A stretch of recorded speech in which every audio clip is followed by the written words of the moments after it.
ভারতের জনপ্রিয় অভিনেত্রীদের মধ্যে তামান্না ভাটিয়া অন্যতম। তার জন্ম মুম্বাইতে। প্রথম সিনেমাও করেছেন বলিউডে। তবে তার জনপ্রিয়তার শুরুটা হয় তেলুগু সিনেমা দিয়ে। রূপ, লাবণ্য আর অভিনয়ের অসাধারণ সমন্বয় তিনি। দর্শকদের প্রিয় নায়িকার তালিকায় তার নামটি উল্লেখযোগ্য। বর্তমানে বলিউড, তেলুগু ও তামিল সিনেমায় সমান জনপ্রিয় এই অভিনেত্রী। মাত্র ১৩ বছর বয়স থেকে অভিনয়ের সঙ্গে যুক্ত তামান্না। স্কুলের বার্ষিক অনুষ্ঠানে তার অভিনয় দেখে পৃথিবী থিয়েটার থেকে তাকে প্রস্তাব দেওয়া হয়। তিনি সেই ডাকে সাড়া দিয়ে প্রায় ১ বছর থিয়েটারে কাজ করেন। ২০০৫ সালে মাত্র ১৫ বছর বয়সে নায়িকা হিসেবে আত্মপ্রকাশ করেন তামান্না ভাটিয়া। সিনেমার নাম চাঁদ সা রোশন চেহারা। এতে তামান্নার বিপরীতে ছিলেন সামির আফতাব।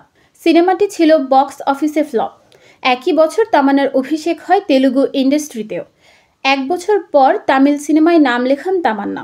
২০০৭ সালে তামান্নার ক্যারিয়ারে মোড় ঘুরে যায়। হ্যাপি ডেজ ও কালুরি নামে দুটি সিনেমায় অভিনয় করে তিনি দক্ষিণী সিনেমায় নিজের অবস্থান পাকা করেন। দুটি সিনেমাই ছিল দর্শকপ্রিয় এবং বক্স অফিসে সফল, যার সুবাদে তিনি পেয়ে যান সেরা তামিল অভিনেত্রী হিসেবে ফিল্মফেয়ার সাউথ পুরস্কারের মনোনয়ন। পরবর্তীতে তামান্না ভাটিয়া অভিনয় করেছেন বেশ কিছু সফল ও সুপারহিট সিনেমায়।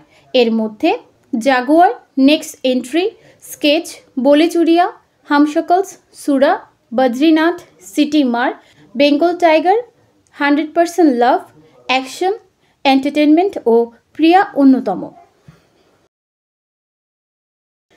এছাড়া ভারতের ইতিহাসে অন্যতম সফল ও জনপ্রিয় সিনেমা বাহুবলীতেও অভিনয় করেছেন তামান্না ভাটিয়া, যা তাকে নিয়ে গেছে দর্শকপ্রিয়তার প্রথম সারিতে।